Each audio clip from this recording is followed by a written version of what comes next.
быйыл биринчи жолу 30 жылда мамлекет окуу китепке миллион нуска китеп чыгат. Ошо сиздерге жетет да.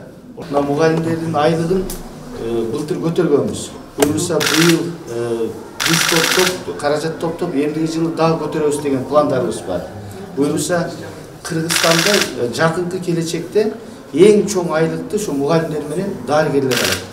Москвадагы мекендештерге жария, алыстагы боордоштор, сиздер үчүн Ваш стоматолог клиникасы сонун мүмкүнчүлүк түздү. Дареги бульвар Рокоссовский метросу, открытое шоссе көчөсү 14. Метродон болгону 3 мүнөт аралыкта. Ваш стоматолог клиникасында төмөнкү кызматтар көрсөтүлөт. Хирургия, терапия, ортопедия, ортодонтия, имплантация, брекет система. Saat 9'dan 21:00'e чейин жума бою дем алышсыз кызмат көрсөтөт. Ваш стоматолог заманбап жабдууларды орнотуп, тажрыйбалуу такшалган дарыгерлерди гана ишке алган. Бизде рентген жана консультация акысыз. Ваш стоматолог сиздин ден соолугуңуздун сакчылыгында. Жогорку кеңештин төрагасы Нурлан Шакиев Бишкек шаарындагы бир катар билим берүү мекемелерине барды. Алгач төрага билим берүү жана илим министри Каныбек Иманалиев Бишкек шаарынын мэри Эмилбек Абдыкадыровдун коштоосунда Көкжар конушунда жайгашкан 103-чү Низами Ганжеви атындагы мектепке барды. 56 мугалим эмгектенип 1340 окуучу билим алган мектептеги түзүлгөн шарттар менен таанышып чыккан төрага информатика кабинетине да баш бакты. Алсак аталган мектепке заманбап билим берүү ыкмаларын анын ичинде Python программалоо тилин үйрөтүүгө өзгөчө көңүл бурулууда. Бул багытта жасалып жаткан иштерге жогору басым берген Нурланбек Шакиев окуучулар менен баарлашып, мурда көп улуттардын тилин билүү негизги өзгөчөлүк болсо, азыр IT тармагындагы программалоо тилдерин өздөштүрүү башка артыкчылык катары каралууда. Андыктан аталган багытта тажрыйбаны арттырып, өлкөбүздүн өнүгүшүнө өз салымыңарды кошкула деди. Кошумчалай кетсек, аталган билим берүү мекемесинде угуусу начар балдар үчүн да атайын класс ачылган.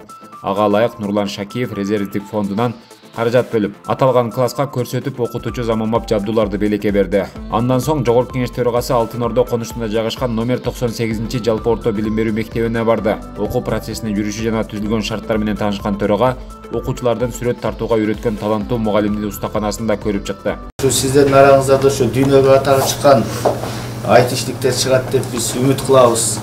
Чек эле Кыргызстанда эмес, бүт дүйнөнү багынткан азыр биздин бир топ айтишниктерибиз Америкада, Европада мындай үзүрлүү, сыймыктуу эмгектенип жүрүшкөн биздин кыргыздын уул кыздары бар. Ошолордун катарын толуктайт деп биз ишенебиз силерге. Жакшы окуула. Мына мугалимдердин айлыгын былтыр көтөргөнбүз. Буюрса быйыл биз топтоп, каражат топтоп эмдиги жылы дагы көтөрөбүз деген пландарыбыз бар. Буюрса Кыргызстанда жакынкы келечекте эң чоң айлыкты ошо мугалимдер менен дарыгерлер алат.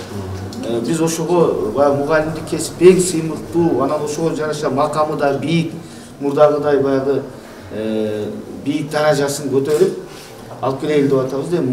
Быйыл биринчи жолу 30 жылда мамлекет окуу китепке миллион нуска китеп чыгат. Ошо сиздерге жетет да. Ошон үчүн биз өзүбүздүн эмгегибиз менен, ниетибиз менен Кыргызстандагы эң ардактуу кесип мугалим болуш керек, эң асыл ордо мектеп болуш керек. Ошондо биз билимдүү адамгерчиликтүү коом курабыз.